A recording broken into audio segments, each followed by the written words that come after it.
Hey everyone, मैं हूं गौरव मिश्रा और आप सभी का स्वागत करता हूं मैग्नेट ब्रेन्स के एक बिल्कुल ही नए सेशन के अंदर। और आज के सेशन में हम क्लास 9th के मैथ्स को और आगे बढ़ाने वाले हैं और इस पर्टिकुलर वीडियो के अंदर हम क्लास 9th के मैथ्स के चैप्टर नंबर 7 यानी कि ट्रायंगल्स का कंप्लीट चैप्टर रिवीजन लेकर आए हैं।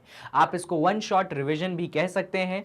इस वीडियो के अंदर हम पूरे ट्रायंगल चैप्टर को समराइज करेंगे, यानी कि सारी बातें जो इस चैप्टर में इंपॉर्टेंट है, वो सारे थ्योरम्स जो आपको जानने चाहिए, वो सारी चीजें आपको इस वीडियो के अंदर मैं बताऊंगा।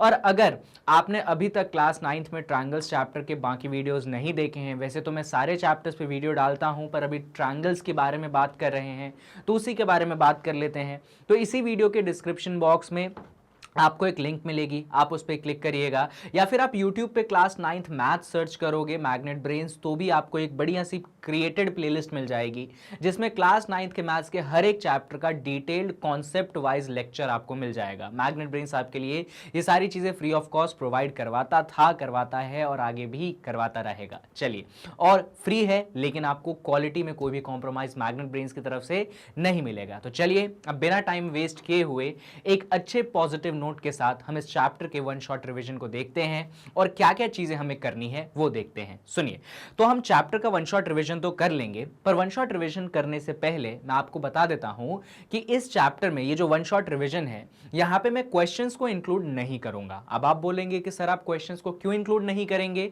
तो इसके पीछे एक रीजन है। अगर हम क्वेश्चंस को इंक्लूड करेंगे तो क्वेश्चंस के कारण ये वन शॉट रिवीजन जो है बहुत लंबा बन जाएगा, और मेरा उद्देश्य ये है इस वीडियो के माध्यम से आपको बताना कि ये जो पूरा चैप्टर मैं इसको समराइज करना चाहता हूं। यहां पे जितने थ्योरम्स इस चैप्टर में इस्तेमाल होते हैं वो सारे थ्योरम्स मैं आपको बताना चाहता हूं।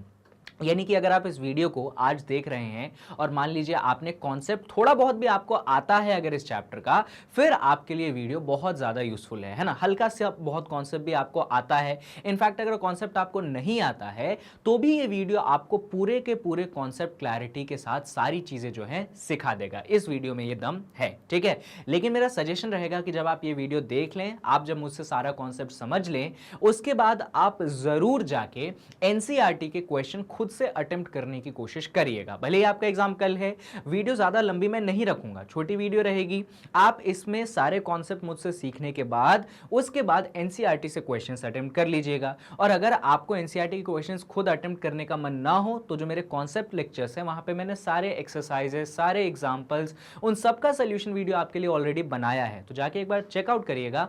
सारी चीजें क्लैरिटी के साथ आपके लिए बनी बनाई है। तो स्टार्ट करें रिवीजन को। बढ़िया, सुनिए, अब हमें ट्रायंगल्स चैप्टर को रिवाइज करना है तो सबसे पहले तो हमें यह सीखना पड़ेगा कि आखिर ये ट्रायंगल होता क्या है। वैसे तो आप लोग बचपन से पढ़ते आए हो कि ट्रायंगल होता क्या है। देखिए, ट्रायंगल क्या है भाई? ट्रायंगल एक क्लोज्ड फिगर है। अगर मैं ये क्लोज्ड फिगर बना दूं और मैं नाम रख दूं इसका ए, इसका बी और इसका सी, तो ये क्लोज्ड फिगर जो है वो क्या है? ट्रायंगल है। इस क्लोज्ड फिगर में बच्चों तीन चीजें होती हैं। सबसे पहले तीन वर्टाइसेस होते हैं, या मतलब सिंगुलर में वर्टेक्स बोलते हैं। जब तीन बोल रहा हूं तो वर्टाइसेस बोलता हूं। तीन वर्टाइसेस होते हैं। पहला वर्टेक्स ए है, दूसरा वर्टेक्स बी है और तीसरा वर्टेक्स सी है। ये तीन इसके वर्टाइसेस हो गए। अच्छा, इसके अलावा क्या होता है ट्रायंगल में? जब तीन वर्टाइसेस हो जाते हैं तो ट्रायंगल में तीन एंगल्स होते हैं। कौन से तीन एंगल्स होते हैं भाई? आप जानते हैं कि एक एंगल ये हो गया, दूसरा एंगल ये हो गया और तीसरा एंगल कौन सा हो गया? तीसरा एंगल ये हो गया। ये तीन एंगल होते हैं। तो कौन से तीन एंगल हो गए? एक एंगल ए, एक एंगल बी और एक एंगल सी। ये तीन एंगल होते हैं आपके एक ट्रायंगल के अंदर। तीन वर्टेक्स, तीन साइड्स, सॉरी तीन एंगल्स, और अब आते हैं क्या? अब आते हैं तीन साइड्स। जब आप तीन साइड्स की बात करेंगे तो इसमें तीन साइड है। पहला साइड है ए बी, दूसरा साइड है आपके पास बी सी और तीसरा साइड है आपके पास ए सी। ये तीन साइड्स आपके पास ट्रायंगल में होते हैं। तो जब आप एक ट्रायंगल की बात करते हैं बच्चों, तो ये तीन चीजें आपको आइडिया होनी चाहिए, जो कि आपको है। फिर भी मैंने एक बार बता दिया है कि थोड़ा बहुत कभी कभार जो अपने से सिली मिस्टेक्स हो जाती हैं एग्जाम में, वो ना हो, ठीक है। चलिए, अब एक बार जब मैंने आपको ट्रायंगल्स बता दिया कि एक्चुअली ट्रायंगल क्या होते हैं, तो यहां पे एक और क्वेश्चन आता है बच्चों कि ट्रायंगल्स के अलग अलग टाइप्स बताइए। यानी कि सर ट्रायंगल्स में भी कुछ टाइप्स होते हैं क्या? तो हां, ट्रायंगल्स में भी कुछ स्पेशल टाइप्स होते हैं। उन स्पेशल टाइप्स का मैं डिस्कशन आपसे कर देता हूं। तो सुनिएगा, अगर मैं ट्रायंगल्स में सबसे स्पेशल टाइप की बात करूं, एकदम या फिर चलो सबसे नॉर्मल टाइप से बात करते हैं, सबसे स्पेशल पे बात नहीं करेंगे। सबसे नॉर्मल टाइप की मैं बात करूं तो जो सबसे पहला ट्रायंगल होता है उस ट्रायंगल का नाम होता है स्केलियन ट्रायंगल। कौन सा ट्रायंगल बोलते हैं बच्चों इसको हम बोलते हैं स्केलियन ट्रायंगल। बच्चों स्केलियन ट्रायंगल एक ऐसा ट्रायंगल होता है जिसमें तीनों के तीनों साइड्स का जो लेंथ होता है वो डिफरेंट होता है, यानी कि यहां पे जो तीनों साइड हैं वो अलग अलग लेंथ के होंगे, वो सेम लेंथ के नहीं होंगे। अच्छा, साइड अलग अलग हैं तो एंगल भी क्या होते हैं, अलग अलग होते हैं, एंगल्स की भी वैल्यू सेम नहीं होती है। तो जब भी आप स्केलियन ट्रायंगल आपसे पूछा जाए या उससे रिलेटेड सवाल आपसे पूछा जाए तो आप समझ जाइएगा कि इस ट्रायंगल में तीनों साइड्स भी डिफरेंट हैं और तीनों एंगल्स भी डिफरेंट हैं। ठीक है, चलिए अब एक बार स्केलियन ट्रायंगल हमने समझ लिया तो उसके बाद बच्चों अगला जो ट्रायंगल आप पढ़ते हैं इस ट्रायंगल को बुलाते हैं आप आइसोसेलेस ट्रायंगल। अब ये आइसोसेलेस ट्रायंगल क्या है वो समझिए। आइसोसेलेस ट्रायंगल एक ऐसा ट्रायंगल है जिसमें दो साइड इक्वल होते हैं और तीसरा साइड इक्वल नहीं होता है। यानी कि अगर मैं एक आइसोसेलेस ट्रायंगल बनाने की कोशिश करूं और मैं नाम रख दूं इसका ए बी सी, तो मैं कह सकता हूं कि मान लीजिए ए बी वाले साइड का मेजरमेंट 4 सेंटीमीटर है और ए सी वाले साइड का भी मेजरमेंट कितना है 4 सेंटीमीटर है, यानी कि ये दोनों साइड्स क्या हो गए इक्वल हो गए, इसीलिए ये ट्रायंगल कौन सा है आइसोसेलेस ट्रायंगल है। जब ये ट्रायंगल आइसोसेलेस है तो दो साइड्स तो इक्वल हैं, साथ में यहां पे दो एंगल्स भी इक्वल होते हैं। कौन से दो एंगल सर, ये वाले साइड के साथ जो ऑपोजिट एंगल है, एक ये वाला एंगल और एक ये वाला एंगल, ये जो दोनों एंगल होते हैं बच्चों ये दोनों एंगल भी इक्वल होते हैं। किसके साथ इक्वल होते हैं भाई, आपके साइड के साथ इक्वल होते हैं। इस बात को हमें ध्यान रखना है, हमेशा ध्यान रखना है, इस बात को भूलना नहीं है कि अगर हमारे पास एक ट्रायंगल है आइसोसेलेस नाम है तो उसमें दो साइड तो इक्वल होंगे ही होंगे, उनके साथ वाले एंगल्स भी क्या होंगे हमेशा इक्वल होंगे। आई होप ये चीज आपको क्लियर है। इसके बाद सबसे स्पेशल टाइप ऑफ ट्रायंगल जो आप पढ़ते हैं इसको आप बुलाते हैं इक्विलेटरल ट्रायंगल। अब इक्विलेटरल ट्रायंगल में तो आप बात समझ ही गए होंगे कि भाई स्केलियन ट्रायंगल में तीनों साइड्स डिफरेंट थे, आइसोसेलेस ट्रायंगल में दो साइड सेम है, तो जो इक्विलेटरल ट्रायंगल होता है उसमें तीनों के तीनों साइड्स क्या होते हैं सेम होते हैं। अगर मैं एक साइड 3 बोलूं, दूसरा साइड 3 बोलूं और तीसरा साइड 3 बोलूं तो ट्रायंगल क्या हो गया, वो ट्रायंगल आपका इक्विलेटरल ट्रायंगल हो गया। और इक्विलेटरल ट्रायंगल में एक और खास बात होती है बच्चों, जब आप उसके एंगल्स की बात करते हैं, जैसे कि आपने ये एंगल बोला तो ये भी 60 होगा, ये भी 60 होगा और ये भी 60 होगा। ये बहुत स्पेशल पॉइंट है एक इक्विलेटरल ट्रायंगल में कि एक इक्विलेटरल ट्रायंगल में तीनों के तीनों एंगल्स क्या होते हैं इक्वल होते हैं और साथ में उनका मेजरमेंट भी फिक्स है कि मेजरमेंट जो होना है वो 60 डिग्री ही होना है। ये चीज हमेशा फिक्स रहती है कि अगर आपके पास एक इक्विलेटरल ट्रायंगल है तो उसके तीनों के तीनों एंगल्स इक्वल होंगे और इक्वल होने के साथ साथ कितना मेजरमेंट होगा उनका 60 डिग्री मेजरमेंट होगा। आई होप आपको ट्रायंगल्स का जो बेसिक क्लासिफिकेशन है वो समझ में आ चुका है। एक बार अगर आपको ट्रायंगल्स का बेसिक क्लासिफिकेशन समझ में आ चुका है तो अब हम बात कर सकते हैं उन थ्योरम्स की, या फिर थ्योरम से पहले समझते हैं जरा इस चैप्टर में हमें पढ़ना क्या है। देखिए आपके मन में एक सवाल होगा कि सर हमने ट्रायंगल बचपन में भी पढ़ा था, 6-7 स्टैंडर्ड में भी पढ़ा था, तो सर ये 9th क्लास में ट्रायंगल अलग से क्यों आया। तो 9th क्लास में ट्रायंगल इसलिए आया है अलग से क्योंकि यहाँ पे जो डिस्कशन है, यहाँ पे डिस्कशन होता है कॉन्ग्रुएंसी पे। यहाँ पे एक बड़ा ही फेमस कॉन्सेप्ट आता है कॉन्ग्रुएंसी ऑफ ट्रायंगल। तो हमें समझने की जरूरत है कि ये कॉन्ग्रुएंसी ऑफ ट्रायंगल एक्चुअली क्या चीज है। ठीक है, तो सुनिएगा, कॉन्ग्रुएंसी शब्द का जब भी मैं इस्तेमाल करता हूं बच्चों तो इसका मतलब होता है दो ऐसी चीजें जो एक दूसरे को कोइंसाइड करे या सुपर इंपोज करे। तो ये शब्द का मतलब भी नहीं मालूम हमें, तो इसका सीधा सा हिंदी में अगर मैं मतलब समझाऊं तो कॉन्ग्रुएंसी का मतलब है दो ऐसी चीजें जो एक दूसरे को पूरी तरीके से ढक देती हैं, थोड़ी सी भी जगह नहीं छोड़ती हैं। जैसे कि आपके घर में 1 रुपए का सिक्का होगा, ठीक है, उसमें नीचे साल लिखा रहता है, मान लो 2012 लिखा है। सेम एक और सिक्का ले आओ जो 2012 का है, एकदम दो सिक्के ले आओ। अगर उन दोनों सिक्कों को आप एक दूसरे के ऊपर रखोगे तो क्या हो जाएंगे, वो कॉन्ग्रुएंट सिक्के कहलाएंगे। क्यों कॉन्ग्रुएंट कहलाएंगे, क्योंकि उन दोनों सिक्कों ने एक दूसरे को क्या कर दिया, ढक दिया। तो जब कॉन्ग्रुएंसी की पढ़ाई हमें करनी रहती है तो कॉन्ग्रुएंसी का मतलब यही होता है कि दो ऐसी चीजें जो एक दूसरे को पूरी तरीके से ढक देती हैं। जैसे कि मान लीजिए मैंने एक ऐसा स्क्वायर ले लिया, इधर देखिएगा, स्क्वायर का मेजरमेंट है 4 4 4 4 और मैंने एक दूसरा स्क्वायर ले लिया, इसका भी मेजरमेंट है 4 4 4 और 4। अगर मैं इन दोनों स्क्वायर को क्या करता हूं, एक दूसरे के ऊपर रखता हूं तो ये दोनों स्क्वायर क्या करेंगे, एक दूसरे को पूरी तरीके से ढक देंगे। इसका मतलब ये दोनों स्क्वायर कैसे हो गए, ये दोनों स्क्वायर जो हो गए कॉन्ग्रुएंट स्क्वायर्स हो गए। लेकिन हमारा चैप्टर क्योंकि ट्रायंगल है, इसलिए हम यहाँ पे कॉन्ग्रुएंट स्क्वायर्स नहीं पढ़ेंगे, हम यहाँ पे कॉन्ग्रुएंट ट्रायंगल्स पढ़ेंगे। यानी कि समझिएगा बात, भाई कॉन्ग्रुएंस ट्रायंगल में या कॉन्ग्रुएंसी में बात होती है कि दो ऐसे ट्रायंगल जो एक दूसरे को पूरी तरीके से क्या करें, ढक देते हैं। जैसे कि मान लीजिए हमने एक ट्रायंगल ले लिया, इक्विलेटरल ले लेते हैं, ये 3 ले लिया, ये 3 ले लिया, ये 3 ले लिया। हमने दूसरा ट्रायंगल ले लिया, इसका मेजरमेंट भी हमने ले लिया 3 3 3। तो ये दोनों ट्रायंगल अगर एक दूसरे को पूरी तरीके से ढक देंगे, और इनफैक्ट ढक ही देंगे क्योंकि दोनों ट्रायंगल के साइड्स क्या हैं, इक्वल हैं। साथ में भी अगर आप एंगल देखेंगे तो एंगल भी क्या है, इधर भी 60 होगा, इधर भी 60 होगा, इधर भी 60 होगा, और यहां पे भी क्या होगा, तीनों जगह 60 होगा। यानी कि यहां पे इंपॉर्टेंट क्या हुआ कि दोनों ट्रायंगल में साइड्स तो इक्वल हैं ही, साथ में उसके क्या है, एंगल्स भी इक्वल हैं। यानी कि दोनों ट्रायंगल से एक दूसरे को क्या कर देंगे, ढक देंगे। यानी कि ये दोनों ट्रायंगल क्या हो जाएंगे, कॉन्ग्रुएंट हो जाएंगे। कॉन्ग्रुएंसी में यही पढ़ाई हमें करनी पड़ती है।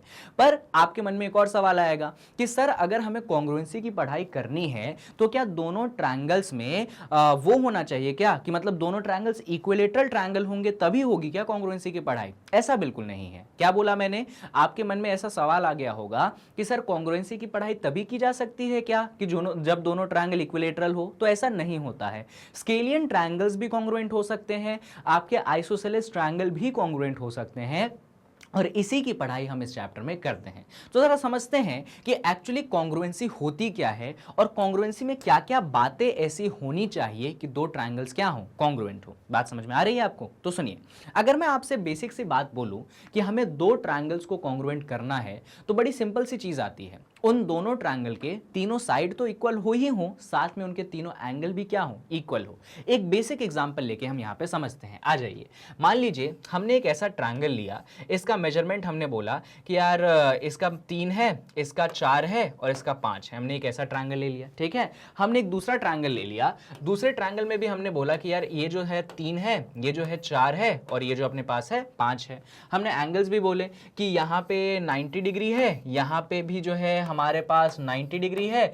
अब यहाँ पे, अब मुझे वैसे तो कुछ अलग एंगल बनते हैं, पर अभी थोड़े से पल के लिए मान लेते हैं कि यहाँ पे हमने बोला कि मान लो, हो सकता हूँ मैं गलत हूँ कि एग्जैक्ट एंगल मुझे ना मालूम है, पर मैं मान लेता हूँ कि मान लो यहाँ पे 37 डिग्री है, तो यहाँ पे भी 37 डिग्री है, और यहाँ पे कितना बच गया, 53 कर दें, यहाँ पे 53 कर देते हैं, और यहाँ पे भी हम कितना कर देते हैं, 53 कर देते हैं। तो एकदम ध्यान से सुनिएगा, हो सकता है कि एंगल्स अलग अलग हो, पर हमें क्योंकि समझना है तो हम ये चीज़ यहाँ पे कंसीडर करके चलते हैं। देखिए, इन दोनों ट्रायंगल्स में बच्चों क्या खास बातें हैं, इन दोनों ट्रायंगल में खास बातें ये हैं कि अगर आप देखेंगे तो ये एंगल इस एंगल के इक्वल है, ये एंगल इस एंगल के इक्वल है, और सिमिलरली ये एंगल इस एंगल के क्या है, इक्वल है। यानी कि सारे के सारे एंगल्स क्या हैं, इक्वल है ना। तीनों के तीनों एंगल्स क्या हो गए, इक्वल हो गए। बात एंगल की ही नहीं है बच्चों, बात साइड की भी है। देखिए, यहाँ पे 3, यहाँ पे 3, यहाँ पे 4, यहाँ पे 4, यहाँ पे 5, यहाँ पे 5, यानी कि साइड भी क्या है, इक्वल है। यानी कि एंगल तो इक्वल है ही है, साथ में साइड भी इक्वल है। इसीलिए हम कहेंगे कि ये दोनों ट्रायंगल्स क्या हो गए, कॉन्ग्रुएंट हो गए। ये खास बात होती है कॉन्ग्रुएंसी की। जब दो ट्रायंगल्स कॉन्ग्रुएंट होते हैं तो उनके साइड्स को भी इक्वल होना पड़ता है, और उनके एंगल्स को भी इक्वल होना पड़ता है। बहुत इंपॉर्टेंट चीज है ये। यानी कि अच्छा, अब यहाँ पे कॉन्ग्रुएंसी को लिखने का भी एक तरीका है कि मान लीजिए अगर मैं इस ट्रायंगल को ABC बुलाता हूं, और मैं इस ट्रायंगल को PQR बुलाता हूं, तो मैं यहां कहूंगा कि मेरा जो ट्रायंगल ABC है ये कॉन्ग्रुएंट है किसके, ट्रायंगल PQR के। तो कॉन्ग्रुएंसी को दिखाने के लिए बच्चों हम इस सिंबल का इस्तेमाल करते हैं कि भाई ये ट्रायंगल इस ट्रायंगल के क्या है, कॉन्ग्रुएंट है। तो हम इस सिंबल का यहां पे क्या करते हैं, इस्तेमाल करते हैं। तो ये सिंबल जब भी आप देखें तो समझ जाइएगा कि दो ट्रायंगलों के बीच में कॉन्ग्रुएंसी की बातें यहाँ पे चल रही है। आई होप ये चीज़ आपको क्लियर है। तो यहाँ पे हमारे दिमाग में दो बातें फिट बैठ जानी चाहिए। पहली तो ये कि अगर दो ट्रायंगल्स कॉन्ग्रुएंट हैं तो उनके सारे साइड्स भी इक्वल हैं और उनके तीनों के तीनों एंगल्स भी इक्वल हैं, तभी कॉन्ग्रुएंसी की पढ़ाई आगे की जा सकती है।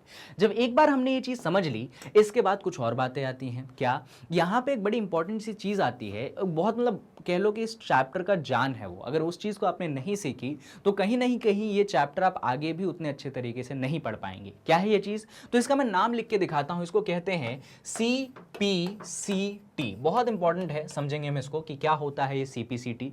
तो मैं इसको सीपीसीटी देखिए, आप इतना तो देख सकते हैं एक शॉर्ट फॉर्म है, तो इसका फुल फॉर्म बनाते हैं। सी से होता है कॉरस्पॉन्डिंग, सी से क्या होता है बच्चों, सी से होता है कॉरस्पॉन्डिंग, पी से होता है पार्ट्स, पी से क्या होता है पार्ट्स, सी से क्या होता है वापस से कॉन्ग्रुएंट, क्या होता है सी से कॉन्ग्रुएंट, और टी से क्या होता है ट्रायंगल्स। ये एक पर्टिकुलर शॉर्ट फॉर्म को हमने क्या कर दिया, फुल फॉर्म में लिख दिया, सीपीसीटी करस्पॉन्डिंग पार्ट्स। इसको पार्ट्स कर दो, करस्पॉन्डिंग पार्ट्स, और यहां पे बीच में जो है ऑफ लगा दो, क्या लगा दो, ऑफ लगा दो, corresponding parts of congruent triangle. ये होता है आपके सीपीसीटी का फुल फॉर्म। पहले तो आप ये फुल फॉर्म सीख लीजिए, क्योंकि होता कई बार ऐसा है कि बच्चे चैप्टर तो पूरा पढ़ लेते हैं पर उनको ये सीपीसीटी का मतलब ही नहीं होता। सीपीसीटी का मतलब होता है corresponding parts of congruent triangle. Clear है बातें, बढ़िया। तो अब बात यह आती है कि ठीक है सर, हम सीपीसीटी तो समझ गए, अब आप हमें ये समझाइए कि ये सीपीसीटी का एप्लीकेशन क्या है और कहां पे इसको हम यूज करते हैं। ठीक है, तो सुनिएगा, जैसे कि लास्ट केस में मैंने आपको दिखाया था कि दो ट्रायंगल कॉन्ग्रुएंट हैं और मैंने लिख के दिखाया था। अगर मैं ऐसा लिखूं, सुनिएगा, अगर मैं ऐसा लिख दूं कि भाई मेरा एक ट्रायंगल है TUV, एक मेरा ट्रायंगल है TUV, और ये TUV ट्रायंगल जो है कॉन्ग्रुएंट है ट्रायंगल PQR के। मैंने क्या लिख दिया, मेरे पास एक ट्रायंगल TUV है, ये TUV ट्रायंगल जो है कॉन्ग्रुएंट है मेरे PQR ट्रायंगल के। तो जरा यहां पे आप मुझे बताइए कि क्या रिलेशंस होंगे साइड के, कौन सा साइड किस साइड के इक्वल होगा, कौन सा एंगल कौन से एंगल के इक्वल होगा। देखिए वहां पे तो मैंने आपको दिखा दिया था कौन सा साइड कौन सा साइड के इक्वल है, कौन सा एंगल कौन से एंगल के इक्वल है। यहां पे मैंने आपको दिखाया नहीं है, मैंने यहां पे आपको बताया है कि ये दोनों ट्रायंगल्स क्या है, कॉन्ग्रुएंट है। ये चीज मैंने आपको बता दी। अब जब मैंने ये बता दिया आपको ये दोनों ट्रायंगल्स कॉन्ग्रुएंट है, तो यहां पे कॉन्सेप्ट आता है कि आपको दिखाना पड़ेगा कि कौन सा साइड किस साइड के इक्वल है, कौन सा एंगल किस एंगल के इक्वल है। ये जो हम बताते हैं ना, इसी चीज को बोलते हैं बच्चों सीपीसीटी। तो सुनिए, हम डायग्राम बनाते हैं। जैसे कि पहले ट्रायंगल का हमने डायग्राम बना लिया कि पहला ट्रायंगल मान लो कुछ ऐसा हो गया TUV, और दूसरा ट्रायंगल मान लो कुछ ऐसा हो गया यहाँ पे PQR। अब देखो यहाँ पे तो लिखा ही नहीं है कौन सा साइड किसके इक्वल है, कौन सा एंगल किसके इक्वल है, दिख ही नहीं रहा हमें, तो हम कैसे बताएं। तो इस चीज को यूज करेंगे हम सीपीसीटी की मदद से दिखाने के लिए। तो सबसे पहली चीज हम जरा एंगल्स की बात कर लेते हैं कि कौन सा एंगल किसके इक्वल होता है। बच्चों जब आप सीपीसीटी लगाते हैं तो यहां पे ऑर्डर का सबसे ज्यादा इंपॉर्टेंस होता है। किसका सबसे ज्यादा इंपॉर्टेंस है, ऑर्डर का सबसे ज्यादा इंपॉर्टेंस होता है। जैसे कि मान लो मैं यहां पे टी उठाता हूं, टी का उठाने का मतलब मैंने कौन सा एंगल उठाया, यहां पे मैंने यहां पे एंगल टी उठाया। तो यहां पे जब मैंने फर्स्ट उठाया, मैंने एंगल टी उठाया, तो यहां पे भी मैं फर्स्ट वाला उठाऊंगा, यानी कि एंगल पी उठाऊंगा। क्या ये चीज आपको क्लियर है भाई। अगर ये दोनों ट्रायंगल्स कॉन्ग्रुएंट थे, अगर मैंने इस तरफ सबसे पहला वाला उठाया यानी कि एंगल टी उठाया है, तो मैं भी इस तरफ भी सबसे पहला वाला उठाऊंगा यानी कि एंगल पी उठाऊंगा। और मैं क्या बोलूंगा, मैं बोलूंगा कि मेरा एंगल टी जो है ये मेरे एंगल पी के इक्वल है। ये है सबसे इंपॉर्टेंट चीज कि यहां पे ऑर्डर इंपॉर्टेंट है। जब इस तरफ आपने सबसे पहले वाले एंगल को चुना, तो उस तरफ भी आप सबसे पहले वाले एंगल को चुनेंगे, वरना बात बिगड़ जाती है। ये एंगल आ गया। अच्छा, अब हमने दूसरा एंगल उठाया, मान लो हमने दूसरा एंगल उठाया एंगल यू। एंगल यू कौन सा होगा, ये वाला जो एंगल होगा ये होगा एंगल यू। यहां पे दूसरा उठाया, तो यहां पे कौन सा उठाएंगे, क्यू उठाएंगे, यानी कि यहां पे अपन ये उठाएंगे। तो हम क्या लिखेंगे, हम लिखेंगे कि हमारा एंगल यू जो है ये इक्वल है हमारे किसके, एंगल क्यू के। वापस से ऑर्डर का इंपॉर्टेंस आप देख सकते हैं। एंड फाइनली आप बोलेंगे कि अगर आपने यहां पे थर्ड यानी कि वी उठाया, तो यहां पे आर उठाएंगे, यानी कि आपने यहां पे थर्ड यानी कि वी उठाया, तो आप यहां पे क्या उठाएंगे, आप यहां पे आर उठाएंगे, यानी कि आप लिखेंगे फाइनली कि आपका जो एंगल वी है ये किसके इक्वल है, ये आपके एंगल आर के इक्वल है। ये हैं आपके एंगल रिलेशंस जो आपको ध्यान रखने हैं, और यहीं से बहुत सारी बातें होती हैं। अच्छा, ये तीनों चीजें हम क्यों लिख पाए, क्योंकि हम कौन सी प्रॉपर्टी लगा रहे हैं बच्चों, हम यहां पे सीपीसीटी की प्रॉपर्टी लगा रहे हैं, यानी कि corresponding parts of congruent triangles की प्रॉपर्टी लगा रहे हैं। बहुत जरूरी चीज है, किसकी प्रॉपर्टी लगा रहे हैं, सीपीसीटी की हम यहां पे प्रॉपर्टी लगा रहे हैं। आई होप ये चीज आप लोगों को अच्छे तरीके से क्लियर हो रही है। ठीक है, ये किसकी बात हो गई, एंगल्स की। अब जरा साइड की बात कर लेते हैं। एंगल तो एकदम स्ट्रेट फॉरवर्ड दिख जाता है, लेकिन साइड देखना थोड़ा सा मुश्किल रहता है। और चलिए जरा साइड को एक एक करके अपन देखते हैं। देखिएगा ध्यान से, मान लीजिए मैंने यहां से पहला साइड उठाया TU। कौन सा साइड उठाया मैंने, पहला साइड मैंने उठाया TU। बच्चों यहां पे इंपॉर्टेंट है कि मैंने साइड कैसे उठाया है। कैसे उठाया मैंने साइड उठाया है TU, और ये जो TU साइड उठाया है, पहले चुना मैंने फर्स्ट और फिर चुना मैंने सेकंड। भाई पहले चुना मैंने T, फिर चुना मैंने U, यानी कि पहले चुना मैंने फर्स्ट, फिर चुना मैंने सेकंड, इसलिए यहां पे TU आया। जो काम मैंने इस तरफ किया वही काम मुझे उस तरफ करना पड़ेगा, यानी कि पहले मैं उठाऊंगा P और फिर मैं उठाऊंगा क्या, Q। ये बात समझ में आई? अगर उधर पहले T और बाद में U उठाया तो उस तरफ पहले P और बाद में Q उठाएंगे, यानी कि आपका जो TU है ये किसके इक्वल हो जाएगा, ये आपके PQ के इक्वल होगा। ऐसा क्यों हुआ? फर्स्ट सेकंड, ऑर्डर इंपॉर्टेंट है, यानी कि हम दिखाएंगे यहां पे कि जो इधर वाला TU है ये आपके PQ के इक्वल हो गया। आई होप आप ये क्रॉस, और जब मैं 2 बनाता हूं इधर भी 2 बनाता हूं, उससे आप समझ पा रहे होंगे कि जब जैसे सर ने U पे 2 बनाए और Q पे 2 बनाए, इसका मतलब U और Q क्या हो गए, इक्वल हो गए, है ना। ऐसे ही और भी हमारे पास साइड हैं, जैसे कि ये तो फर्स्ट और सेकंड उठाया हमने, और उठा लेते हैं। जैसे कि मान लीजिए सेकंड और थर्ड उठा लिया। सेकंड और थर्ड मतलब जैसे कि आपने यहाँ पे UV उठा लिया और यहाँ पे आपने QR उठा लिया। अब देखिए यहाँ पे सेकंड थर्ड उठाया तो यहाँ पे भी सेकंड और थर्ड उठाओगे, यानी कि यहाँ पे UV तो यहाँ पे क्या QR लोगे, यानी UV किसके बराबर हो जाएगा, QR के बराबर हो जाएगा। तो आप यहाँ पे दिखा दोगे कि भाई आपका जो UV है किसके बराबर, QR के बराबर आ जाएगा। सिमिलरली बात यहाँ पे खत्म नहीं होती है बच्चों, अगर आप यहां पे तीसरे साइड को उठाएंगे, तीसरा साइड मालूम है कैसे, फर्स्ट और थर्ड, भाई फर्स्ट सेकंड थर्ड हो गया, तो फर्स्ट थर्ड, यानी यहां पे फर्स्ट थर्ड के नाम पे TV उठा लो और यहां पे फर्स्ट थर्ड के नाम पे PR उठा लो, तो आपका TV जो है किसके इक्वल हो जाएगा, PR के इक्वल हो जाएगा। और आप डायग्राम में दिखा सकते हैं कि आपका जो TV है वो किसके इक्वल हो जाएगा, आपके PR के इक्वल हो जाएगा। देखिए ना, फर्स्ट थर्ड, ये तीनों भी हम क्यों कह पाए, क्योंकि हम यहां पे प्रॉपर्टी जानते हैं, और प्रॉपर्टी किसकी है, CPCT, यानी कि corresponding parts of congruent triangle की। ये चीज मुझे आपको यहाँ पे एकदम डिटेल में समझानी थी, एंड आई होप कि मैंने आपको एकदम डिटेल में समझा पाई है।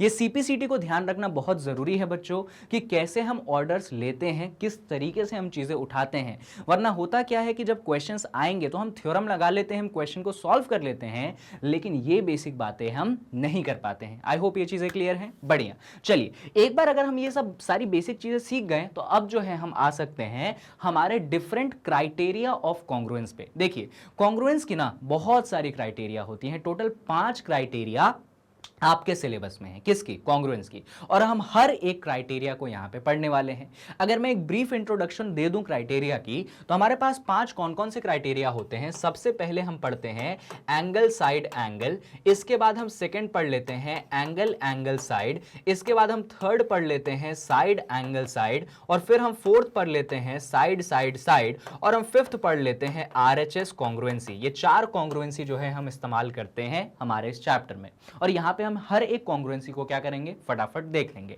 और थ्योरम्स के माध्यम से देखेंगे, जैसे हमारे NCERT में है। यानी कि जैसे आपके NCERT में थ्योरम 7.1 है, वैसे ही मैंने यहां पे प्लेस किया है थ्योरम 7.1। तो एकदम लाइन बाय लाइन आपको बातें सिखाऊंगा, आप एकदम सुकून से मेरी बातें सुनना, देखना कि सर क्या बता रहे हैं। और मेरा यहां पे सजेशन रहता है कि आप थ्योरम का नंबर भी याद रखें, यानी कि आपको मालूम होना चाहिए कि थ्योरम 7.1 क्या है और उसका स्टेटमेंट भी क्या है। दोनों ही चीजें आपको याद रखनी पड़ेंगी। क्यों याद रखनी पड़ेंगी?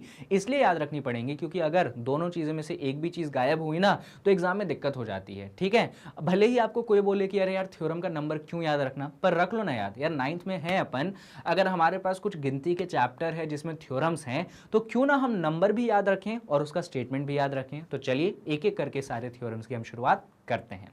चलिए इसके स्टेटमेंट पढ़ने से हम शुरुआत करते हैं। इसका स्टेटमेंट है ASA कॉन्ग्रुएंस रूल, यानी कि ये जो आपका थ्योरम 7.1 है, ये कौन सा रूल की बात कर रहा है, ASA, यानी कि angle side angle congruence rule.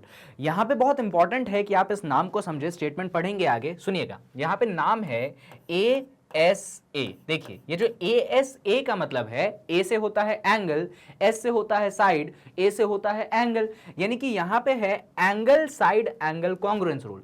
पता है इंपॉर्टेंट क्या है यहां पे इंपॉर्टेंट ये है कि दो एंगलों के बीच में कौन है, अपना साइड है। जब आप ASA कॉन्ग्रुएंस रूल की मदद से दो ट्रायंगल्स को कॉन्ग्रुएंट प्रूफ करेंगे तो ये बहुत इंपॉर्टेंट होता है कि जो दो एंगल्स आप लें उन एंगल्स के बीच वाला ही साइड आप कंसीडर करेंगे। आई होप ये पॉइंट आपको क्लियर है। मैंने क्या बोला कि जब आप ASA कॉन्ग्रुएंस रूल अप्लाई करेंगे तो जो दो एंगल्स आप लेंगे उनके बीच वाला साइड आप कंसीडर करेंगे। स्टेटमेंट पढ़ते हैं तो स्टेटमेंट पढ़ के और समझ में आएगा आपको।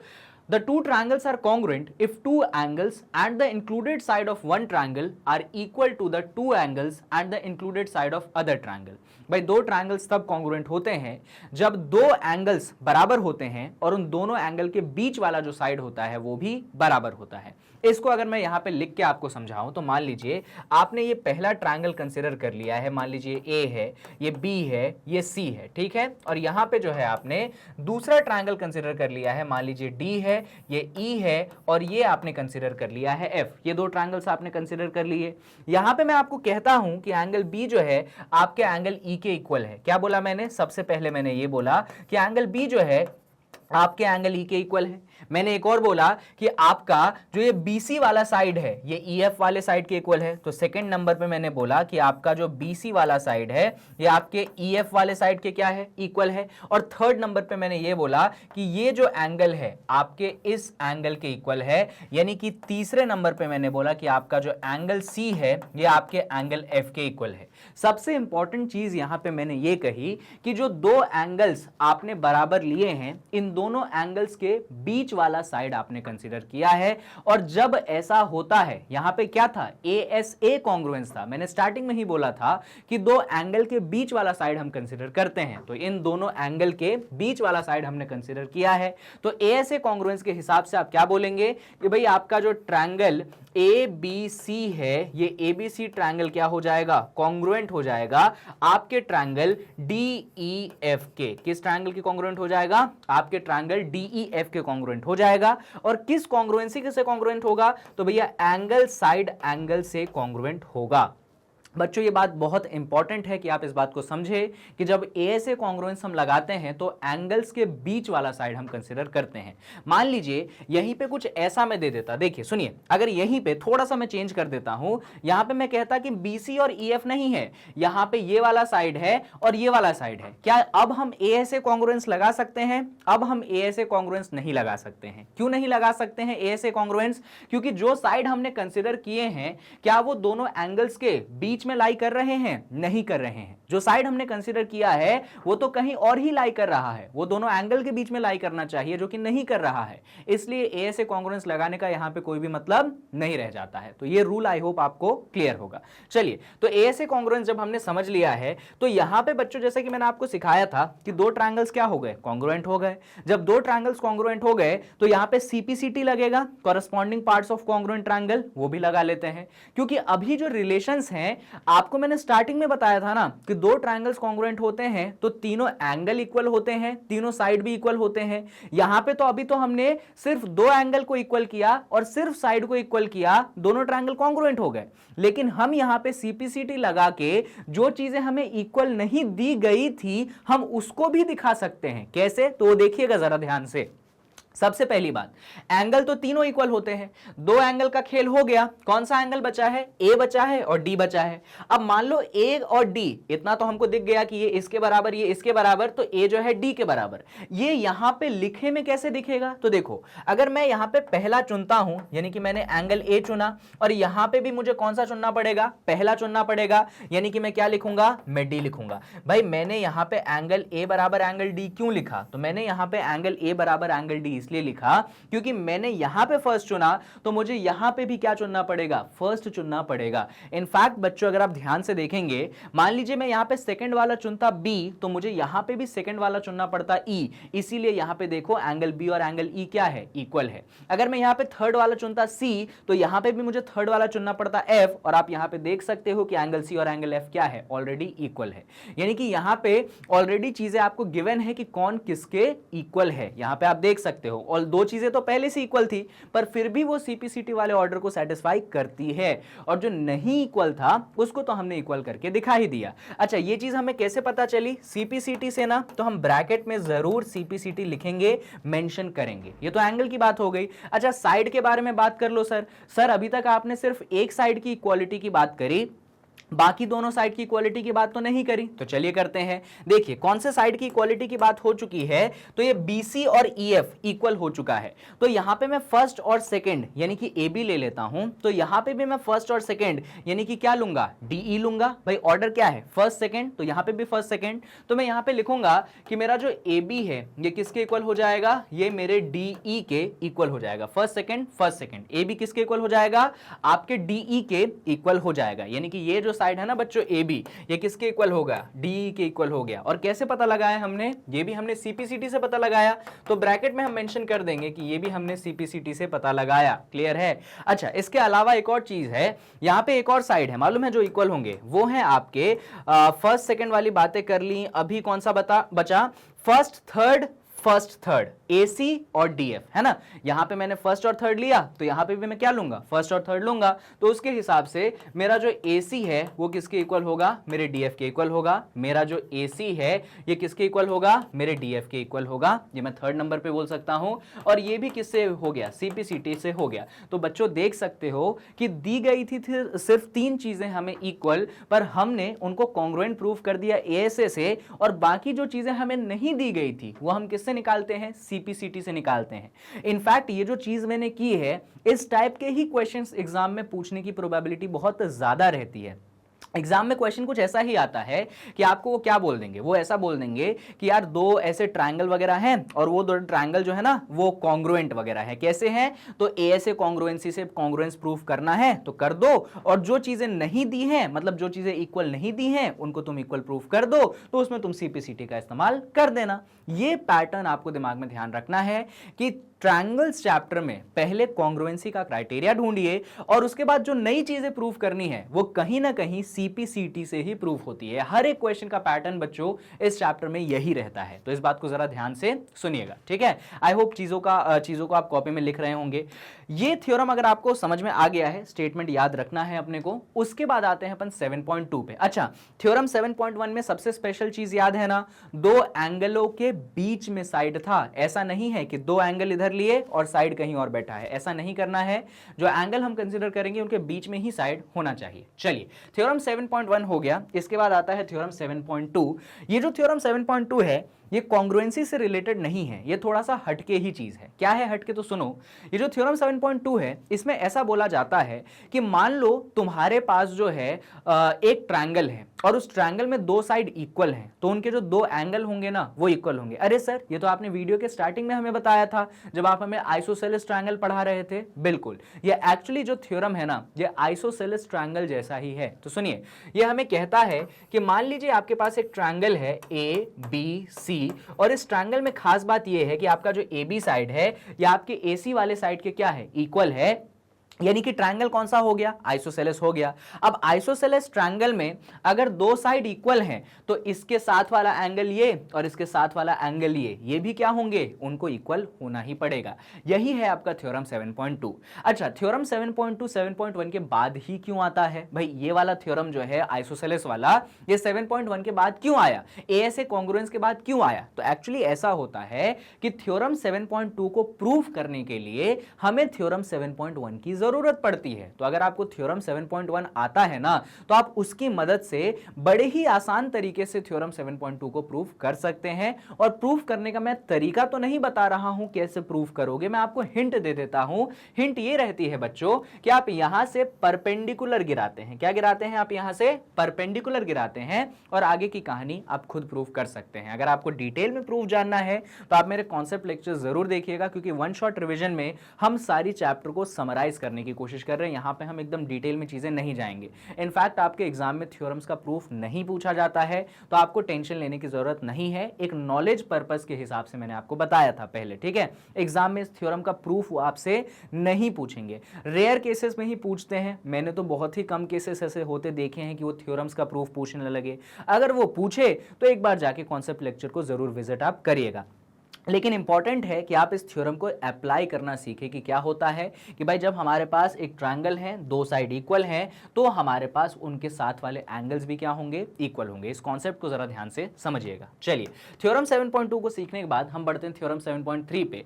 थ्योरम 7.3 जो है आपके थ्योरम 7.2 का ऑपोजिट है। थ्योरम 7.2 में क्या बोला था कि अगर ट्रायंगल है, साइड इक्वल हैं तो एंगल इक्वल होंगे। तो ऑपोजिट कैसे करोगे कि अगर एंगल इक्वल हैं तो साइड भी इक्वल होंगे। भाई थ्योरम 7.2 में क्या बोला था मैंने कि अगर एक ट्रायंगल है और उसके ऑपोजिट साइड क्या है, इक्वल हैं, तो उनके ऑपोजिट एंगल भी कैसे होंगे, इक्वल होंगे। तो थ्योरम 7.3 सिंपल सी बात ये बोलता है कि मान लीजिए आपके पास ऐसा एक ट्रायंगल है और इस ट्रायंगल, इसमें इस बार उन्होंने साइड के बारे में बातें नहीं करी है, इस बार उन्होंने बातें करी है एंगल के बारे में कि आपका जो ये वाला एंगल है और ये वाला एंगल है क्या है, इक्वल है। तो इनका ऑपोजिट साइड यानी कि ये और इसका ऑपोजिट साइड यानी कि ये क्या होंगे, इक्वल होंगे। तो बच्चों उन्होंने यहां पे आपको क्या बोला, उन्होंने आपको बोला कि एंगल इक्वल है, तो आपने क्या जस्ट इंटरप्रेट कर लिया कि साइड इक्वल है। कौन से थ्योरम में, 7.3 में।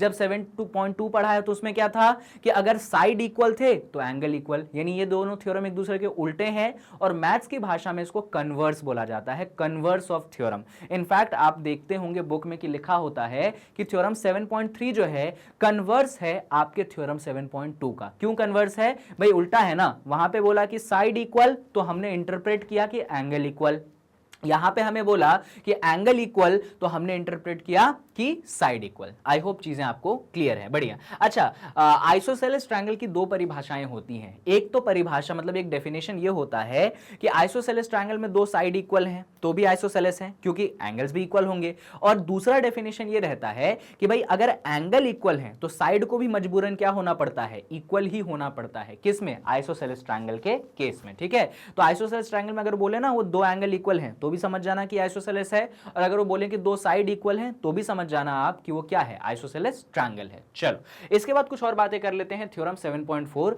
जो कि है आपका side side side congruence rule. अब जरा समझते हैं कि side side side congruence rule क्या है। अच्छा, जो अपना एक कॉन्ग्रुएंस रूल है ना, AAS, एंगल एंगल साइड, मैंने बताया था ना टोटल 5 होते हैं। ASA, फिर आता है अपने पास, सॉरी ASA तो बता, वो SAS, हाँ ASA सबसे पहले बताया, माफ करो, सबसे पहले ASA बताया, फिर तुम्हें मैंने SAS बताया, फिर RHS बताया, उसके बीच में एक मैंने बताया था AAS, तो वो थोड़ा बीच में अपन कहीं डिस्कस कर लेंगे कि वो एक्चुअली क्या होता है, क्योंकि जो AAS थ्योरम कॉन्ग्रुएंसी रूल है वो मिलता जुलता है आपके ASA से, तो उसको बड़ा बाद में थोड़ा सा डिस्कस करेंगे। अभी डिस्कस करते हैं अपन SSS कॉन्ग्रुएंस रूल, जो कि आपकी किताब के हिसाब से थ्योरम 7.4 है। देखिए इस थ्योरम में क्या होता है, सिंपल सी बात बोली गई है कि आपके अगर दो ट्रायंगल्स हैं और उन दोनों ट्रायंगल में तीनों साइड अगर इक्वल हैं, मतलब समझ जाइएगा कि दोनों ट्रायंगल्स कॉन्ग्रुएंट है। बड़ी सिंपल सी बात उन्होंने बोली। उन्होंने ऐसा बोला कि मान लीजिए आपके पास ऐसा एक ट्रायंगल है, इस ट्रायंगल का नाम आपने रख दिया ABC, और मान लीजिए दूसरा आपके पास एक ट्रायंगल है, इस ट्रायंगल का नाम रख दिया आपने DEF, और उन्होंने बोला कि मान लो जो AB वाला साइड है आपके DE वाले साइड के इक्वल है। उन्होंने बोला कि जो AB वाला साइड है आपके DE वाले साइड के इक्वल है, जो आपका BC वाला साइड है वो आपके EF वाले साइड के इक्वल है, और आपका जो AC वाला साइड है ये आपके मान लो DF वाले साइड के इक्वल है। ऐसा उन्होंने दे दिया, यानी कायदे से बच्चों उन्होंने क्या दिया है, दोनों ट्रायंगल के तीनों साइड को इक्वल कर दिया है। तो जब दोनों ट्रायंगल के तीनों साइड इक्वल होते हैं तो आप बोलते हैं कि भाई ये दोनों ट्रायंगल किससे कॉन्ग्रुएंट होंगे, SSS, यानी कि साइड साइड साइड से कॉन्ग्रुएंट होंगे। और आप बोलेंगे कि आपका जो ट्रायंगल ABC है ये कॉन्ग्रुएंट है आपके ट्रायंगल DEF से, और किस प्रॉपर्टी से कॉन्ग्रुएंट है, तो भैया साइड साइड साइड प्रॉपर्टी से कॉन्ग्रुएंट है।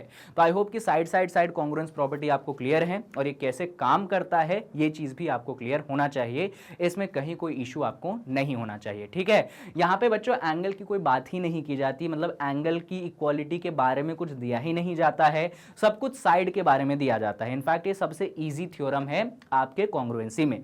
लेकिन बच्चों जैसा कि हम जानते हैं कि अगर दो ट्रायंगल कॉन्ग्रुएंट हैं तो उन पे CPCT तो लगना चाहिए। तो चलिए जरा इन दोनों ट्रायंगल पे हम सीपीसीटी लगाते हैं। तो जरा आप यहाँ पे सीपीसीटी यानी कि corresponding parts of congruent triangle लगाएंगे तो देखो तीनों साइड के बारे में बात हो ही चुकी है, बचा है एंगल। तो यहाँ पे उठाओ ए, यानी कि एंगल ए जो है वो आपके एंगल डी के इक्वल हो जाएगा। भाई आपने इधर फर्स्ट उठाया तो उधर भी फर्स्ट उठाओगे, यहाँ पे आपने सेकेंड बी उठाया तो आपके ई के इक्वल हो जाएगा, तो एंगल बी जो है एंगल ई के इक्वल हो जाएगा। और यहाँ पे थर्ड यानी कि एंगल सी उठाओगे तो वो थर्ड यानी कि एंगल एफ के इक्वल हो जाएगा। ये आप कह सकते हैं, किससे? आप सीपीसीटी के माध्यम से कह सकते हैं। तो साइड की इक्वालिटी दी रहती है, एंगल्स की इक्वालिटी आप इसमें निकाल सकते हैं। ये तीनों आपने किससे बोला? थ्रू सीपीसीटी बोला।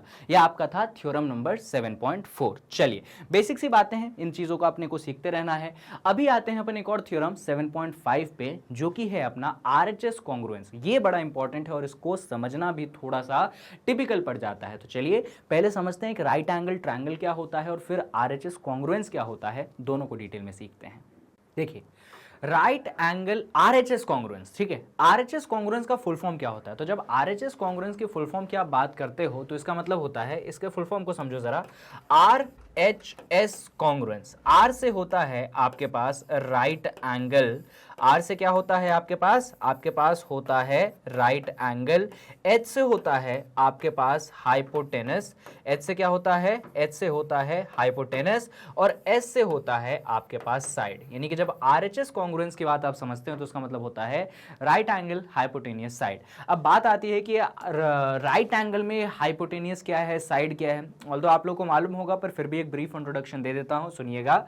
मान लीजिए आप एक राइट एंगल ट्रायंगल लेते हैं तो ये एंगल आप कितना लेंगे? 90 लेंगे। ऑब्वियस सी बात है, आपने मान लीजिए इसको ए बोला, इसको बी बोला और इसको सी बोला। तो ये जो ए बी है ये आपके ट्रायंगल का साइड है, राइट एंगल ट्रायंगल का साइड है। ये बी सी भी आपके राइट एंगल ट्रायंगल का क्या है? साइड है।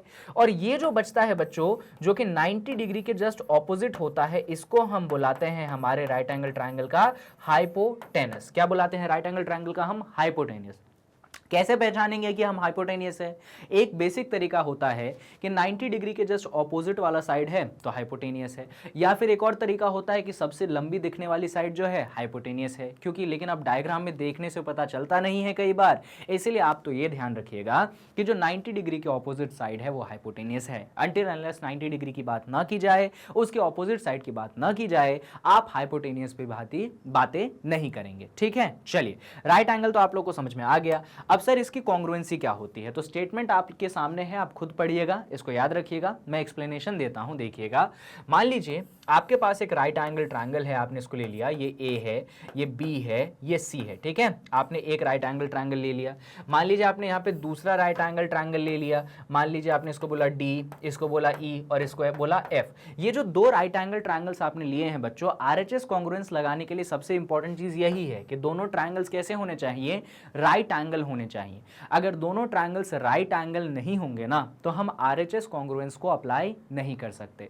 आरएचएस कॉन्ग्रुएंस तभी अप्लाई होता है जब दोनों ट्रायंगल्स कैसे हो? राइट एंगल हो। जब तक वो राइट एंगल नहीं है यानी कि आरएचएस कॉन्ग्रुएंस लगाने का भी कोई मतलब नहीं है। चलो अब देखो, सबसे पहली चीज तो ये, एक चीज तो आप देख सकते हो दोनों ट्रायंगल में कि आपका जो एंगल बी है वो आपके एंगल ई के इक्वल है। इसका मतलब क्या है? इसका मतलब ये है कि जो राइट एंगल हैं वो क्या है? इक्वल है। इसका मतलब क्या है? जो राइट एंगल है वो क्या है भाई? इक्वल है। ऑब्वियस सी बात है, दोनों का मेजरमेंट कितना होता है? 90 होता है। तो ये तो लिखने की बात भी नहीं थी, पर फिर भी लिखना पड़ेगा। जब राइट एंगल इक्वल है तो इसमें मालूम है दूसरी चीज क्या देनी चाहिए कि इन दोनों ट्रायंगल का हाइपोटेनियस भी इक्वल है। भाई राइट एंगल तो है ही है इक्वल, और दूसरी क्राइटेरिया क्या देनी पड़ेगी इनको कि दोनों ट्रायंगल का हाइपोटेनियस भी इक्वल है। भाई देखो, यहां पे 90 का ऑपोजिट साइड यानी कि एसी हाइपोटेनियस बन गया, और यहां पे 90 का ऑपोजिट साइड यानी कि डीएफ क्या बन गया? हाइपोटेनियस बन गया। यानी कि यहां पे आप लिखेंगे कि जो आपका एसी वाला साइड है वो आपके डीएफ वाले साइड के इक्वल है, और ये दोनों क्या बना रहे हैं बच्चों? तो ये दोनों बना रहे हैं हाइपोटेनियस। हाइपो की स्पेलिंग गलत लिख दी क्या मैंने? अब जो भी है तुम संभाल लेना। हाइपोटेनियस बन गए। ठीक है, तो एक तो राइट एंगल इक्वल है, फिर क्या इक्वल है? हाइपोटेनियस भी इक्वल है। अब एक तीसरी चीज होती है, तीसरी चीज ये होती है कि कोई से भी दो साइड इक्वल हो सकते हैं। मतलब अगर ये वाला साइड चाहे ना तो इस वाले साइड के अगर इक्वल हो जाए तो फिर तो हमारे दोनों ट्रायंगल क्या हो जाएंगे? कॉन्ग्रुएंट हो जाएंगे। यानी कि तीसरी चीज पे आप ये लिखते हैं कि आपके दोनों ट्रायंगल का एक साइड, यानी कि मान लीजिए यहां पे ए बी जो है आपके डीई के इक्वल है, तो ये क्या इक्वल हो गया? भाई ये जो है आपके ट्रायंगल का साइड इक्वल हो गया। तो आप यहां पे देख सकते हो कि राइट एंगल तो इक्वल है ही है, साथ में हाइपोटेनियस इक्वल है और फिर साइड भी इक्वल है। तो आर एच एस कौन सी कॉन्ग्रुएंसी लग गई भाई यहां पे, तो यहां पे जो है R H S congruency apply हो जाएगी और आर एच एस कॉन्ग्रुएंसी के हिसाब से हमारा जो ट्रायंगल ए बी सी है ये कॉन्ग्रुएंट हो जाएगा हमारे ट्रायंगल डी ई एफ के। आई होप ये चीज आप लोगों को बहुत ही अच्छे तरीके से क्लियर है। ठीक है, कौन सा ट्रायंगल किसके कॉन्ग्रुएंट होगा, तो एबीसी वाला ट्रायंगल आपके डीईएफ वाले ट्रायंगल के कॉन्ग्रुएंट होगा, क्योंकि वहां पे आपने क्या लगाया है, आरएचएस कॉन्ग्रुएंस लगाया है। राइट एंगल, हाइपोटेनियस और साइड, ये तीन चीजें होनी चाहिए बराबर। बढ़िया। अब जब ट्रायंगल कॉन्ग्रुएंट हो गए तो ऐसी भी कई चीजें हैं जो हमको इक्वल नहीं दी गई हैं, तो उनको जरा सीपीसीटी से प्रूव कर सकते हैं। अगर यहां पे आप सीपीसीटी लगाएंगे यानी कि corresponding parts of congruent triangle, तो देखिए इन दोनों ट्रायंगल में दो साइड तो ऑलरेडी इक्वल है, एक तीसरा साइड बच गया है, उसको इक्वल कर दें। अगर यहां से आप बीसी लेते हैं तो यहां से आप क्या लेंगे, ईएफ लेंगे भाई, सेकंड थर्ड, तो आप सीपीसीटी से कह सकते हैं कि जो आपका बीसी होगा या आपके ईएफ के इक्वल होगा, क्योंकि सेकंड है और थर्ड है। आई होप ये चीज आप लोगों को क्लियर होनी चाहिए, इसमें कंफ्यूजन नहीं होना चाहिए। अब एक बार जब आपने साइड की बात कर ली है तो एक बार एंगल की बात कर लीजिए। देखिए बी और ई वाला एंगल तो इक्वल है, 90 है, और कौन कौन से एंगल इक्वल होंगे, मान लीजिए यहां से ए उठाया तो यहां से क्या उठाओगे, डी उठाओगे भाई, उधर से फर्स्ट उठाया तो इधर से भी फर्स्ट उठाओगे, यानी कि आपने बोला कि एंगल ए जो है आपके एंगल डी के इक्वल होगा, ये भी सीपीसीटी से। और सिमिलरली जब यहां पे सी उठाओगे यानी कि थर्ड वाला, तो यहां पे क्या उठाओगे, एफ उठाओगे, तो फाइनली बोलोगे कि एंगल सी जो है आपके एंगल एफ के इक्वल है, इधर भी थर्ड और उधर भी थर्ड, यानी कि आप डायग्राम में दिखा सकते हैं कि आपका एंगल डी आपके एंगल डी के equal, sorry angle A angle D के इक्वल और एंगल सी जो है आपके एंगल एफ के इक्वल जो है होगा। ये होता है बच्चों आरएचएस कॉन्ग्रुएंस, और बहुत ही आसान तरीके से मैंने यहाँ पे आपको समझाने की कोशिश की है। मैंने आपको दिखाया है यहाँ पे कि कौन सी तीन चीजें आपको गिवन होनी चाहिए और कैसे उन तीन चीजों के गिवन के बेसिस पे आपको ट्रायंगल को कॉन्ग्रुएंट करना है, और कैसे सीपीसीटी लगा के जो चीजें नहीं दी हैं उनको भी आप इक्वेट कर सकते हैं। तो ये सारी बातों को ध्यान रखिएगा, कहीं पे कोई परेशानी आप लोगों को नहीं होनी चाहिए। चलिए ये तो सवाल हो गया, मतलब ये थ्योरम हो गया अपने पास खत्म 7.5। याद रखिएगा अभी तक हमने सिर्फ तीन कॉन्ग्रुएंस डिस्कस किए हैं। कौन सा, सबसे पहले angle side angle, angle side angle था पहला, फिर उसके बाद हमने साइड साइड साइड डिस्कस किया, फिर हमने आरएचएस डिस्कस किया है। अभी दो बचे हैं, एक जो है स्पेशल वाला एंगल एंगल साइड, उसको मैं लास्ट में डिस्कस करूंगा। अभी अगले थ्योरम 7.6 पे बढ़ते हैं। ये जो थ्योरम 7.6 है बच्चों, यहां पे एक थ्योरम क्या हमारे से स्किप हो चुकी है, okay just a second let me see it, yes एक थ्योरम हमारे पास से स्किप हो चुकी है। इनफैक्ट दोनों थ्योरम स्किप नहीं हुई है, सुनो सुनो, एक्चुअली वो थ्योरम्स थी नहीं। आप जब एनसीईआरटी को लेते हो ना तो यहां पे सुनो, थोड़ा सा अपन इधर आके बातें कर लेते हैं, चीजें आपको समझ में आएंगी। देखिए टोटल 5 क्राइटेरिया मैंने बताए थे। सबसे पहले मैंने बोला था कि ASA होता है, फिर मैंने बोला एक होता है AAS, एक होता है आपके पास SSS, एक होता है SAS और एक होता है RHS। देखिए अभी तक कौन सा हो गया, ASA मैंने आपको समझा दिया, मैंने आपको SSS समझा दिया, मैंने आपको RHS समझा दिया, यानी कि बच जाता है एक ये और बच जाता है ये जो दोनों क्राइटेरिया हैं, ये दोनों क्राइटेरिया आपको थ्योरम के माध्यम से नहीं दी गई है। जी हां, तो हम क्या करेंगे, इन दोनों क्राइटेरियाज को अलग तरीके से यहां पे अपन पढ़ लेते हैं। भले नहीं दी है थ्योरम से, पर आनी तो हमें चाहिए। तो कौन सी दो पढ़ेंगे हम सबसे पहले हम पढ़ लेते हैं AAS। समझते हैं हम जरा ये AAS क्राइटेरिया क्या होता है, ठीक है, ध्यान से समझेंगे। चलिए आ जाइए। तो अगर आप AAS यानी कि एंगल एंगल साइड, भाई AAS का मतलब क्या है, एंगल एंगल साइड क्राइटेरिया को समझना चाहते हैं, तो मान लो आपने यहां पे पहला ट्रायंगल कंसीडर किया, ठीक है, इस ट्रायंगल को आपने बोल दिया ये हो गया ABC, और मान लीजिए यहां पे आपने दूसरा ट्रायंगल कंसीडर किया और आपने इसको बोल दिया है DEF। ये दो ट्रायंगल्स आपने क्या किए, यहां पे कंसीडर किए। अब इन दोनों ट्रायंगल्स में बच्चों दो एंगल और तीसरा साइड इक्वल होना चाहिए। कई बार बच्चे सोचते हैं कि सर ऐसा तो ASA में भी था कि दो एंगल और तीसरा साइड इक्वल होना चाहिए, पर ASA में स्पेशल क्या बात थी कि दो एंगल के बीच में साइड आना चाहिए, ये स्पेशल बात थी ना। लेकिन इस क्राइटेरिया में बच्चों ये कंडीशन जरूरी नहीं है, इनफैक्ट हमको चाहिए भी नहीं कि दो एंगल के बीच में साइड आए, मतलब दो एंगल्स अलग जगह इक्वल हो जाए, साइड अलग जगह हो जाए, अपने को चल जाएगा। देखो जैसे कि हम यहां पे बोलेंगे कि मान लो आपका एंगल B आपके एंगल E के इक्वल है, फर्स्ट नंबर पे बोल दिया कि हमारा एंगल B जो है हमारे एंगल E के इक्वल है फर्स्ट पॉइंट पे।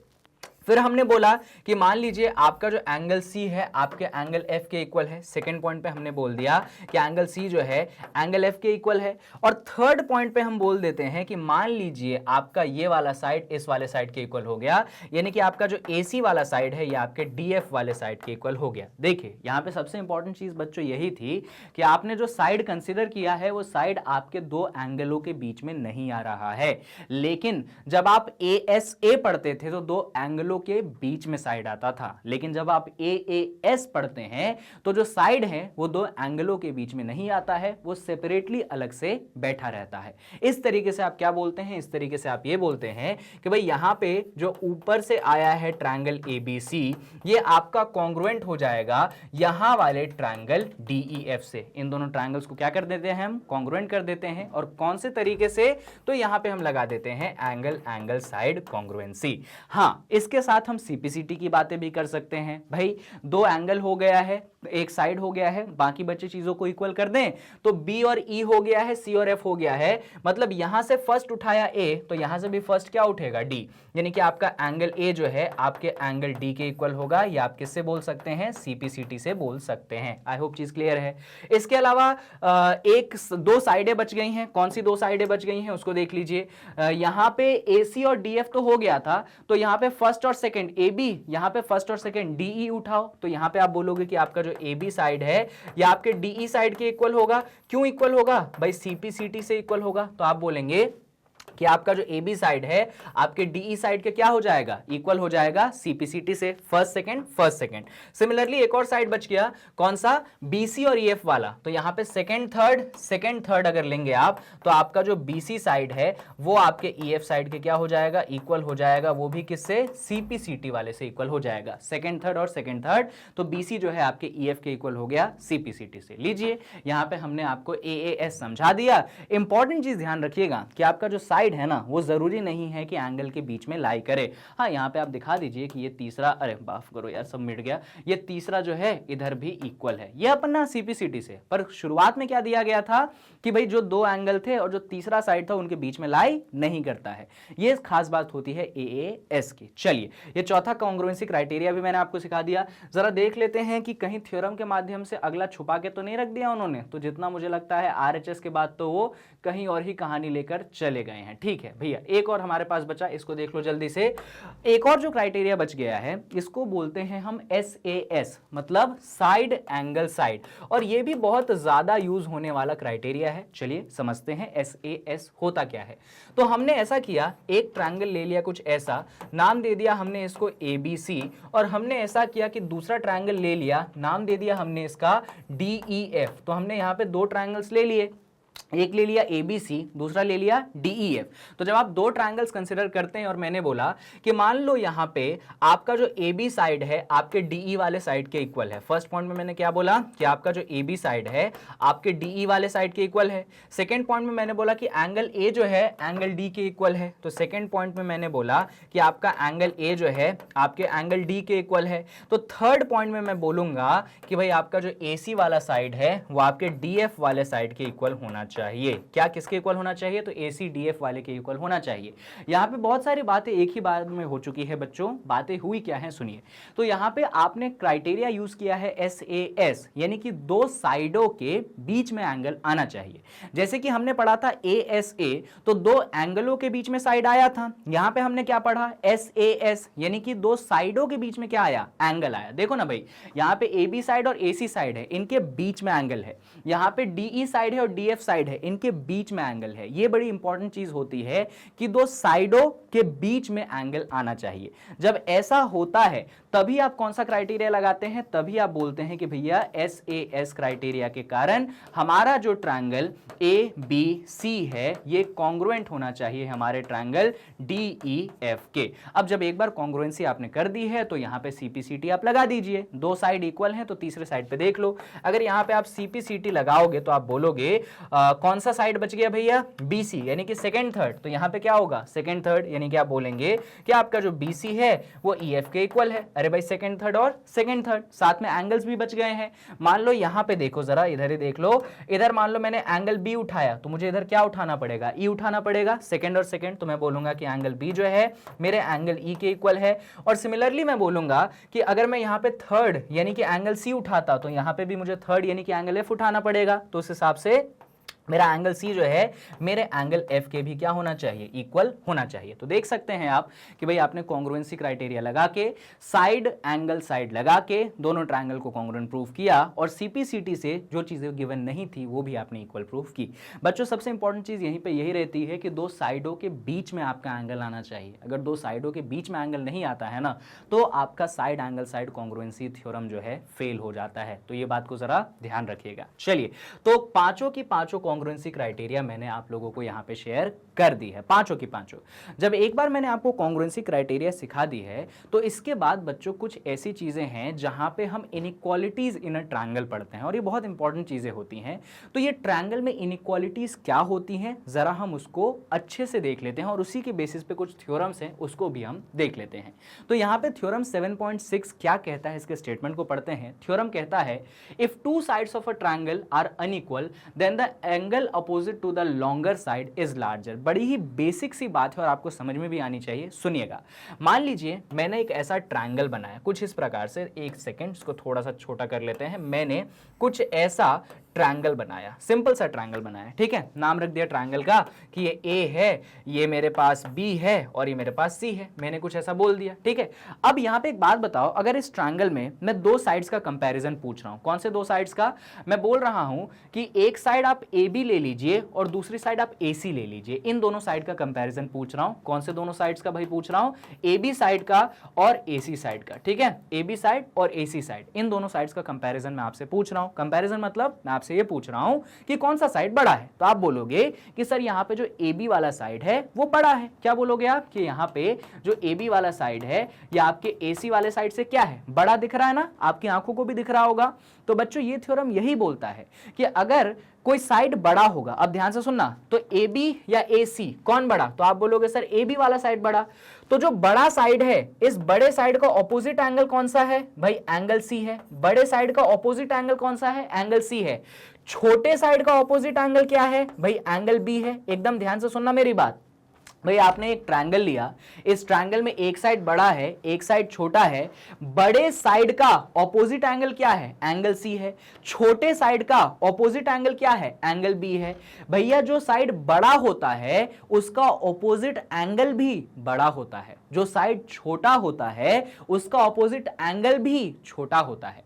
यहां पे AB वाला साइड बड़ा है, तो AB वाले साइड का ऑपोजिट एंगल क्या है, एंगल C है। भाई यहां पे AB वाला साइड बड़ा है तो इसका ऑपोजिट वाला एंगल क्या है, एंगल C है। यहां पे AC वाला साइड छोटा है, इसका ऑपोजिट वाला एंगल क्या है, एंगल B है। यानी कि एंगल C जो होगा आपके एंगल B से क्या होगा, बड़ा होगा। ये होती है ट्रायंगल्स में कुछ इनइक्वालिटियां। और भी आगे पढ़ेंगे, दो थ्योरम्स और हैं हमारे पास, पर इसको सीखना बहुत जरूरी है। क्या सीखा हमने कि अगर हमारे पास एक ट्रायंगल है, उसमें एक साइड बड़ा है एक साइड छोटा है, तो जो बड़ा वाला साइड होगा उसका ऑपोजिट एंगल बड़ा होगा, और जो छोटा वाला साइड होगा उसका ऑपोजिट एंगल छोटा होगा। बच्चे यहां पे थोड़ा सा कंफ्यूज कर जाते हैं, और बच्चे क्या लिख देते हैं इसको, वो सोचते हैं जो साइड बड़ा है उसके साथ वाला एंगल ले लो। बच्चे क्या सोचते हैं कि जो साइड बड़ा है उसके साथ वाला एंगल ले लो, पर एक्चुअली ऐसा यहां पे नहीं होता है। जो साइड बड़ा होता है उसके साथ वाला एंगल नहीं लेना है, उसके ऑपोजिट वाला एंगल लेना है। जैसे कि यहां पे हमने AB वाला साइड लिया तो इसके साथ वाला एंगल नहीं लिया हमने B, हमने इसके ऑपोजिट वाला एंगल लिया, एंगल C। जब हमने यहां पे AC वाला साइड लिया तो हमने इसके साथ वाला एंगल नहीं लिया एंगल C, हमने इसके ऑपोजिट वाला एंगल लिया, यानी कि एंगल B। इस चीज को आप दिमाग में बिठाइए, ठीक है। यानी कि जो साइड बड़ा होगा उसका ऑपोजिट एंगल भी बड़ा होगा, जो साइड छोटा होगा उसका ऑपोजिट एंगल भी छोटा होगा। यानी क्योंकि AB बड़ा था AC से, तो उसका ऑपोजिट एंगल C बड़ा है AC के ऑपोजिट साइड, यानी कि एंगल बी से, ऑपोजिट एंगल यानी कि बी से। इस चीज को थोड़ा सा दिमाग में बिठाइएगा। चलिए, ये था आपका थ्योरम 7.6। और भी थ्योरम है, एक 7.7 है। देखिए 7.7 थ्योरम जो है आपके 7.6 थ्योरम का ऑपोजिट है। 7.6 थ्योरम में क्या बोला था कि साइड बड़ा तो उसका ऑपोजिट एंगल बड़ा, साइड छोटा तो उसका ऑपोजिट एंगल छोटा। थ्योरम 7.7 में ये बोला जाता है कि एंगल बड़ा तो उसका ऑपोजिट साइड बड़ा, एंगल छोटा तो उसका ऑपोजिट साइड छोटा। ये बात आप समझ पाए? यहां पे क्या बोला गया, सुनिए। यहां पे ये बोला गया कि मान लीजिए आपने वापस से ऐसा एक बड़ा सा ट्रायंगल बनाया, सुनिएगा ध्यान से थोड़ा इसको देखो। ऐसा बनाते हैं अपन, कुछ इस प्रकार से यूं निकला और फिर जो है अपने पास, ये मजा नहीं आएगा इसमें, रुक जाओ रुक जाओ रुक जाओ, ऐसा आते हैं, ऐसा, हाँ ऐसा चल जाएगा। बड़ा ही कंफ्यूजन है यार डायग्राम बनाने में, क्या करूं मैं भी। ठीक है, कुछ ऐसा अपन बना लेते हैं, वापस से जो बनाना था वही बन गया। अब सुनो, ठीक है। तो 7.7 थ्योरम में क्या होता है कि एंगल के साइज पे बात चलती है। थ्योरम 7.6 में क्या था, साइड के साइज पे बात चली थी, है ना। अभी यहाँ पे एंगल के साइज पे बात चलेगी। तो बोलते हैं कि मान लो ये तुमने ट्रायंगल ले लिया ABC, मान लो तुमने ट्रायंगल ले लिया ABC, यहाँ पे दो एंगल है, ठीक है। एक एंगल यहाँ पे है एंगल B, आप लोगों को दिखाई दे रहा होगा। एक एंगल है एंगल B और एक एंगल है आपके पास कौन सा, एंगल C, ठीक है। दो एंगल आपको दिखाई दे रहे हैं, हाँ सर दिखाई दे रहे हैं। अच्छा, मैं आपसे सवाल पूछूं कि एंगल B बड़ा है या एंगल C, तो क्या आंसर करोगे भाई? आप यही आंसर करोगे ना कि सर एंगल B जो है वो बड़ा है किससे, एंगल C से। हमारी आंखों को भी दिखाई देता है, अगर आपको नहीं दिखाई पड़ता है तो मैं बोल रहा हूं और आप मान लो कि अगर एंगल B और एंगल C में कंपैरिजन करोगे आप, तो आपका एंगल B जो है एंगल C से बड़ा होगा, डायग्राम में ही दिखाई दे रहा है। थ्योरम 7.7 ये कहता है कि जो एंगल बड़ा है तो उसका ऑपोजिट वाला साइड भी बड़ा है, और एंगल अगर छोटा है तो उसका ऑपोजिट वाला साइड भी छोटा है। थ्योरम 7.6 क्या कहता था, जस्ट उल्टा, कि अगर साइड बड़ा है तो एंगल बड़ा है, साइड छोटा है तो एंगल छोटा है। थ्योरम 7.7 ने क्या बोला कि एंगल बड़ा है तो साइड बड़ा है, एंगल छोटा है तो साइड छोटा है। यानी कि हम ये बोलेंगे कि भाई इसी फिगर में क्योंकि हमारा एंगल भी बड़ा है तो इसका ऑपोजिट साइड, उसके साथ वाले साइड मत लेना, ऑपोजिट साइड। एंगल बी का ऑपोजिट साइड क्या है, AC साइड, यानी कि AC साइड जो होगा वो बड़ा होगा किससे, छोटा एंगल कौन है, C, इसका ऑपोजिट साइड कौन है, AB। अरे यार पूरा ही मिटा देता हूं मैं गलती से, ये छोटा वाला एंगल कौन है, C, इसका ऑपोजिट वाला साइड कौन है, AB। तो AC जो है वो आपके किससे बड़ा होगा, आपके AB से बड़ा होगा। समझ गए, बड़ा एंगल उसका ऑपोजिट साइड बड़ा, छोटा एंगल उसका ऑपोजिट साइड छोटा। चलो, ये था आपका थ्योरम 7.7 जिसको अपने को रखना है ध्यान। 7.6 और 7.7 एक दूसरे के अल्टे पलटे हैं। साथ में एक और थ्योरम की बात कर लेते हैं, 7.8, बड़ा ही इंपॉर्टेंट थ्योरम है। थ्योरम बड़ी सिंपल सी बात बोलता है कि अगर आपके पास कोई सा भी ट्रायंगल है तो उसमें दो साइड्स का सम तीसरे साइड से बड़ा होता है। सुनिए, इस थ्योरम ने क्या बोला कि मान लीजिए आपके पास एक ट्रायंगल है ABC, आपके पास एक ट्रायंगल है ABC, ठीक है।